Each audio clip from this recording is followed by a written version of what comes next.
I mean, there's a lot that can be done. I think step one is realizing or just becoming more aware of how fear might be impacting how you show up, either as a leader, how you show up in relationship with other people, and how you show up as a leader of change in your respective organization. Welcome to 20-Minute Leaders. Just sit back, relax, and learn from the leaders of today. It's a journey. Each one is different, unique, inspiring. Let's get started. This episode is powered by J Ventures, a community-driven VC fund in Silicon Valley, in partnership with Lomitech, and sponsored by Homeward Ventures, Hippo Insurance, Upwest, Hillel at Stanford, Leap, and Birthright Excel. Welcome to 20-Minute Leaders. Meet Mark Minukas, managing partner at Co-Creation Partners. An engineer by training, he began his career as a Navy officer and member of the US Naval Construction Battalions, Seabees, and the Navy dive community. In 2005, he brought his experience and insights on human and organizational factors in engineered systems to McKinsey and Company, where he worked as a consultant and member of the operations practice. Since leaving McKinsey to join Co-Creation Partners, Mark has worked across multiple industries, including financial services, technology, manufacturing, IT services, and governmental offices, to deliver both top and bottom line improvements and build high-performing cultures. Mark Minukas, welcome to 20-Minute Leaders. Thank you so much for joining me. How are you today? Yeah, thanks for having me, Michael. Doing well. Thank you very, very much for joining me, Mark. I'm excited to talk about, leadership in a different way. A lot of times I talk about leadership in this show through, tech experiences in a high-tech company or through leading others. Today, we're going to be talking also about fear and your book, Unfear, but also a little bit about organizations and the way we place ourselves in them, as well as your own personal journey. We're going to start off with your experience co-owning 2 CrossFit gyms, and I'm going to have to understand why and what you learned from that. But, you're an engineer by profession in the US Naval Construction Battalion. You're the managing director of Co-Creation Partners, and you're looking at, how do we allow people to be their best selves and to break whatever barriers they may have. And so I'm excited for these 20 minutes. Mark, tell me a little bit about yourself and then share with me the story of co-owning 2 CrossFit gyms. Yeah, absolutely. So yeah, the broad, arc of my life, I started off my career as an engineer. I was in the Navy for a period of time and then completely shifted gears into management consulting.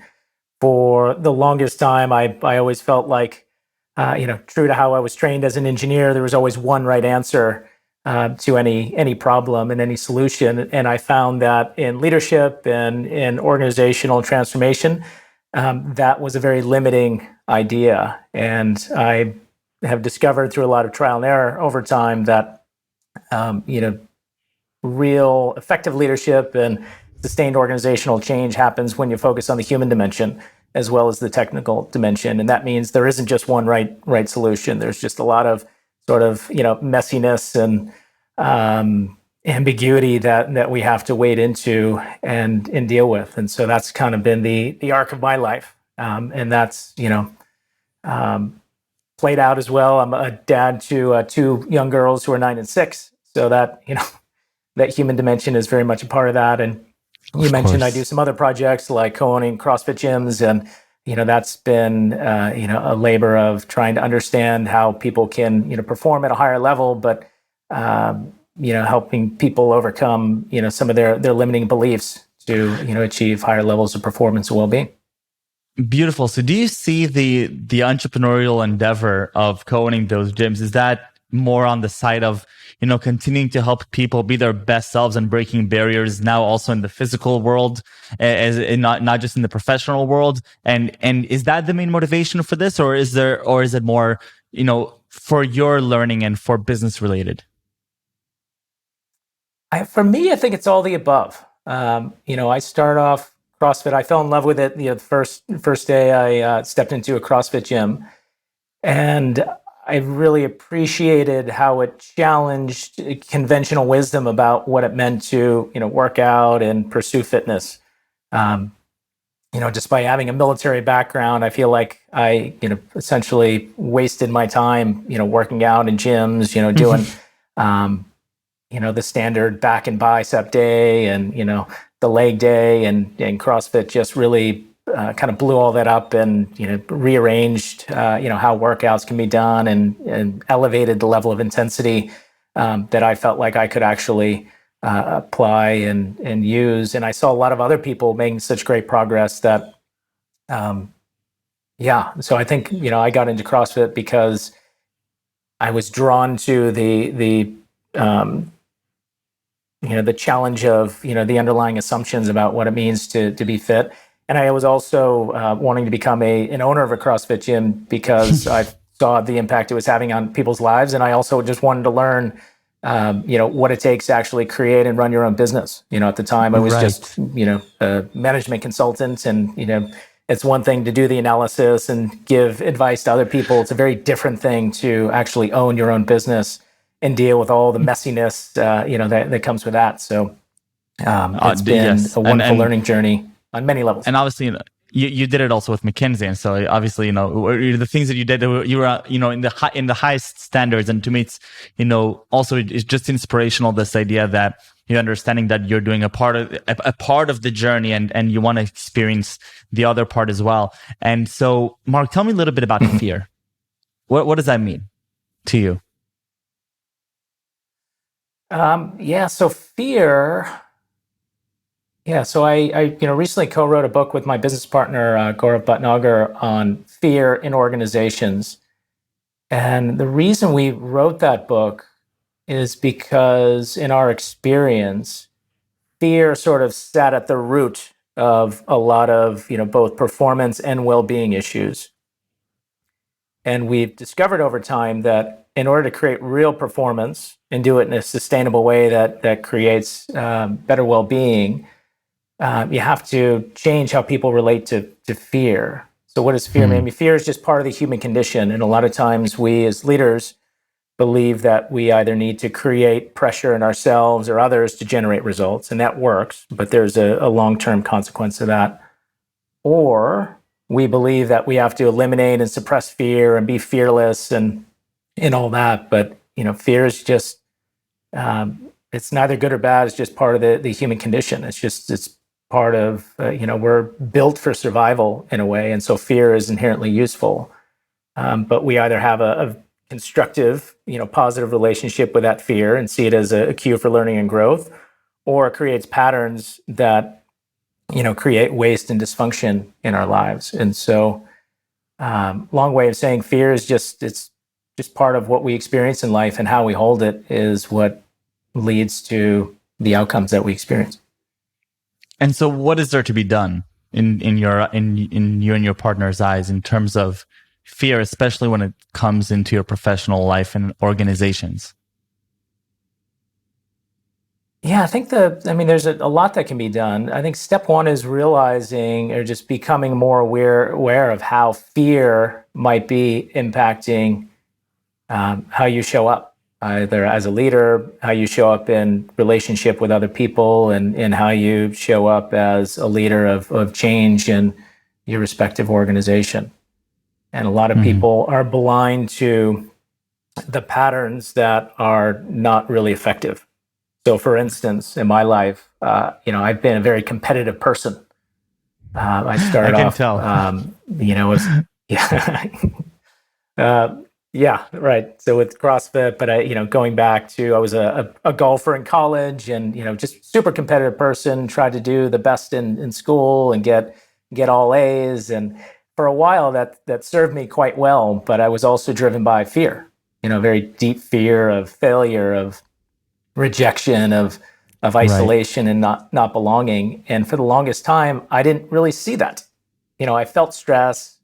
I probably felt some anxiety, but I channeled that into competitive, pursuits, and it worked quite well for me. I got into good schools and got into good companies, but at some point I looked back and was like, wow, this is actually not serving me. I've realized, there's all kinds of, waste and destruction about me that I was just blind to. So step one is just becoming aware of how, fear is driving what you do and how it might not be working well for you. Right. Now, as I go about that, how do I even, what are some tangible ways for me to exercise my understanding of what is the fear? And still, okay, so I am exhibiting these symptoms because of a fear, so that I even know that I want to tackle it. Yeah. Yeah. So one thing we talk about in our book is we describe these 8 fear archetypes, but they're basically patterns of behavior that people tend to demonstrate in the face of fear. Interesting. And the fear archetypes are ones that generally have a lot of downsides to them. There's some upsides, but there's some downsides associated with them. So there's 2 broad categories of archetypes that we talk about. One is ones that are sort of aggressive or based on a fight response, and the others are more passive and based on flight and freeze responses. So the 4 aggressive responses are perfectionism and competitiveness, and controlling behaviors and fault-finding behaviors.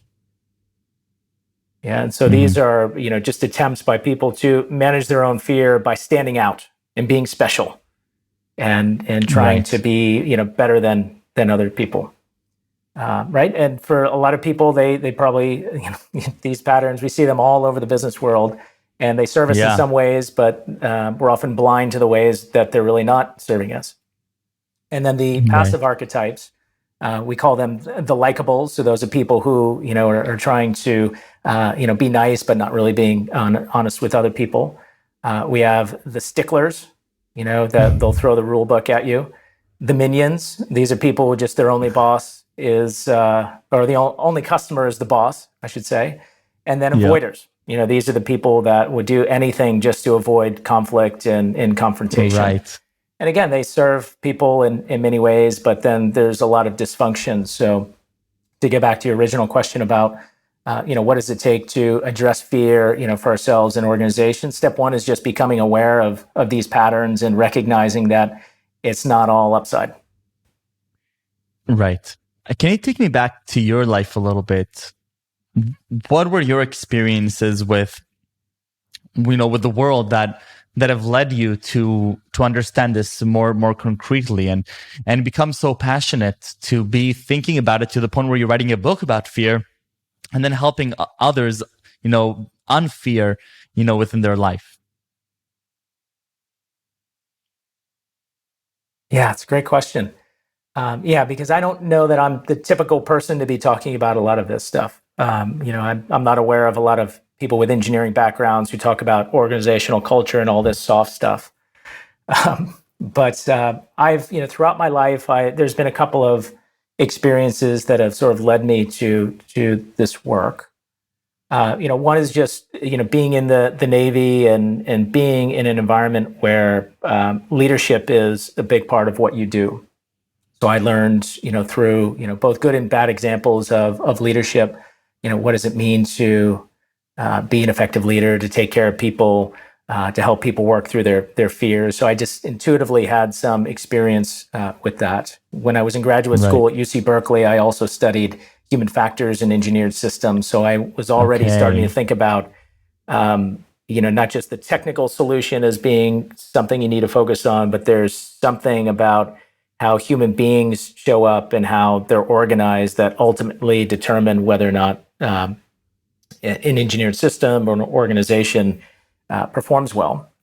And then when I shifted into management consulting, I was very focused on the technical dimensions and the general way of high-powered consulting is you tend to create a lot of fear in organizations because that creates quick movement. But I found myself coming back, 6 to 12 months later to many of my clients and seeing that those results, all our brilliant plans and our brilliant solutions weren't sustained. And that was frustrating for me, both for the people that I worked with, but also as someone who was interested in organizational performance. And I, continually become more appreciative of these deeper mindset issues, and even deeper than that, just the fears that we hold as being that sort of leverage point to create better systems. Now, is there room for managers, team leaders, CEOs, C-level executives to think more concretely about fear within their organization? Is there a way to even do that? Obviously, until now we've talked about, the personal fear of every person figuring out what archetype they are, but Yep. how should leaders interact with this concept? Well, I think first is just recognizing that it's there, and then there's a whole variety of specific mindsets and practices that people can consider and play around with that would help them change how they relate to their fears. So I'll just list out a couple, but one is mindfulness. Mindfulness is it used to be in the realm of just the spiritual minded people, but it's becoming something that is more mainstream. And at least the way I would define it is it's simply becoming more aware of what's going on in your own mind at any given point in time. And so a lot of times we're quite lost in thought, and we haven't really developed a practice to really be more aware of what's going on in our body, and what sort of emotional state are we in, and what sort of mood do we have in any given moment. And so just strengthening that muscle is something that's very practical and concrete for people to do. Another one is learning how to have effective, difficult conversations. A lot of times, people are stuck in mindset of right and wrong versus effectiveness, and so that changes how we show up in conversation with other people. And so if we're believing that we're right and other people are wrong, we have conversations in one way. But if we can show up with a mindset of effectiveness, we can show up and share what's going on for us, but also listen and tune into what's going on with other people in a very different way. And that creates more movement in relationships and develops more trust. And that creates, both higher performance and better well-being in teams. Right. Now, I want to go back a little bit to your childhood, not, before the military, before golf. I want to hear more about you as an engineer also, sort of in the mindset. And what really fascinated you growing up? So today, obviously, you're fascinated by human factors and behavior in the intersection of engineering and organizations. But what were you curious about growing up when you were just, going to elementary school, middle school?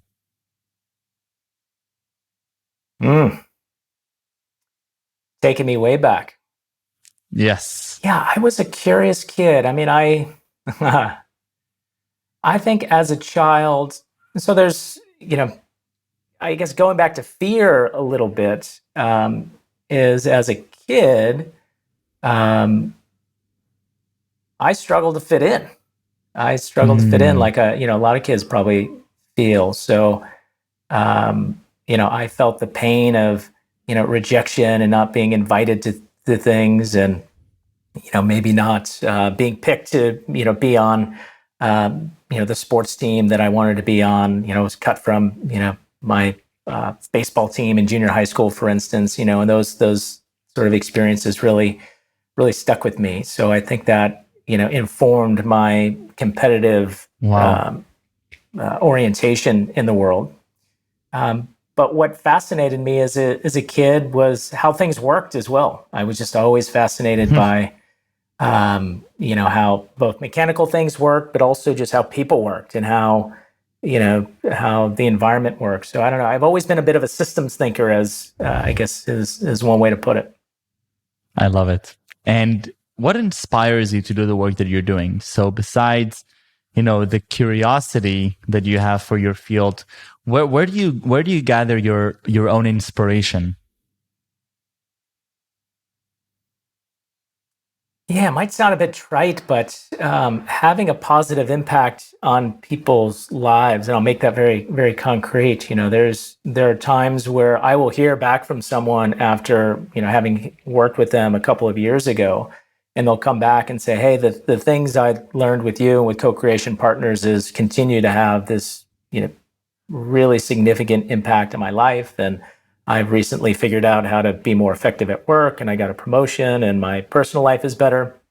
Hearing those stories are actually what sustain me. It's always nice to have, business success, but, really feeling like I'm getting through to people and that they're figuring out for themselves how they can live a better life is actually really inspiring.